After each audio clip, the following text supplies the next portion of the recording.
ನಮಸ್ಕಾರ. ಸಹಕಾರಿ ಟಿವಿಗೆ ಸ್ವಾಗತ. ಮೊದಲು ಮಾನವನಾಗು. ನಾನು ಎಚ್.ಎಸ್. ಸುಧೀಂದ್ರ ಕುಮಾರ್. ಮುಖ್ಯಾಂಶಗಳು: ತೋಟಗಾರಿಕೆ ಬೆಳೆಗಾರರ ಉತ್ಪನ್ನ ಮಾರಾಟ ಸಂಘದ ಸರ್ವ ಸದಸ್ಯರ ಸಭೆ. ತೋಟಗಾರಿಕೆ ಬೆಳೆಗಾರರ ಉತ್ಪನ್ನ ಮಾರಾಟ ಮತ್ತು ಸಂಸ್ಕರಣ ಸಹಕಾರ ಸಂಘ ನಿಯಮಿತ ಶಿಕಾರಿಪುರ ಇದರ ಸರ್ವ ಸದಸ್ಯರ ಮಹಾಸಭೆಯನ್ನು ನಡೆಸಲಾಯಿತು. ಸಭೆಯ ಅಧ್ಯಕ್ಷತೆಯನ್ನು ಸಂಘದ ಉಪಾಧ್ಯಕ್ಷರಾದ ದೊಡ್ಡಪ್ಪ ಅಧ್ಯಕ್ಷತೆಯನ್ನು ವಹಿಸಿದ್ದರು.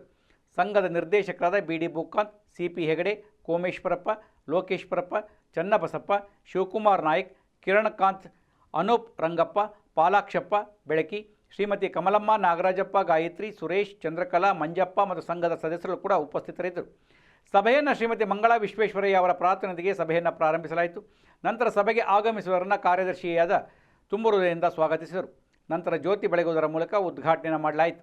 ಸಂಘದ ಸದಸ್ಯರಿಗೆ ಗೊಬ್ಬರವನ್ನು ಸರಿಯಾದ ಸಮಯಕ್ಕೆ ಪೂರೈಸಬೇಕೆಂದು ಸಂಘದ ಸದಸ್ಯರು ತಮ್ಮ ಅನಿಸಿಕೆಗಳನ್ನು ತಿಳಿಸಿದರು. ಸಂಘದ ನಿರ್ದೇಶಕರಾದ ಹನುಬಿಯವರ ಮುಂದಿನ ದಿನಗಳಲ್ಲಿ ಸಂಘದ ಸದಸ್ಯರಿಗೆ ಸಾವಯವ ಗೊಬ್ಬರವನ್ನು ಸರಿಯಾದ ಸಮಯಕ್ಕೆ ಸಿಗುವಂತೆ ಮಾಡುತ್ತೇವೆ ಎಂದು ತಿಳಿಸಿದರು.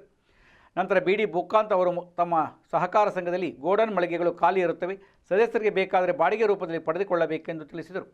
ಹಾಪ್ಕಾಮ್ಸ್ ಮಳಿಗೆಗಳು ಕೂಡ ದೊರೆಯುತ್ತದೆ, ಅವುಗಳನ್ನು ಬೇಕಾದವರು ಬಾಡಿಗೆ ರೂಪದಲ್ಲಿ ಪಡೆಯಬೇಕೆಂದು ತಿಳಿಸಿದರು. ಬಿ.ಡಿ. ಬುಕ್ಕಾಂತ್ ಅವರು ಇತ್ತೀಚೆಗೆ ನಡೆದ ನೊಳಂಬ ಲಿಂಗಾಯತ ಕಾರ್ಯಕಾರಿ ಸಮಿತಿಯ ಚುನಾವಣೆಯಲ್ಲಿ ಜಯಶೀಲರಾಗಿರುತ್ತಾರೆ. ಅವರಿಗೆ ಸಂಘದಿಂದ ಅಭಿನಂದಿಸಲಾಯಿತು. ಅಧ್ಯಕ್ಷರ ಭಾಷಣವನ್ನು ಸಂಘದ ಉಪಾಧ್ಯಕ್ಷರು ನಡೆಸಿದರು. ಮುಂದಿನ ದಿನಗಳಲ್ಲಿ ಗೊಬ್ಬರವನ್ನು ಪೂರೈಕೆ ಮಾಡುತ್ತೇವೆ, ಸದಸ್ಯರಿಗೆ ಅನುಕೂಲ ಮಾಡಿಕೊಡುವುದಾಗಿ ಭರವಸೆ ನೀಡಿದರು. ಸಭೆಗೆ ಆಗಮಿಸುವವರನ್ನು ಅಶ್ವಿನಿ ಪ್ರಸನ್ನ ಅವರು ತುಂಬುವುದರಿಂದ ಧನ್ಯವಾದಗಳನ್ನು ತಿಳಿಸಿದರು. ರಾಷ್ಟ್ರಗೀತೆಯೊಂದಿಗೆ ಸಭೆಯನ್ನು ಮುಕ್ತಾಯ ಮಾಡಲಾಯಿತು.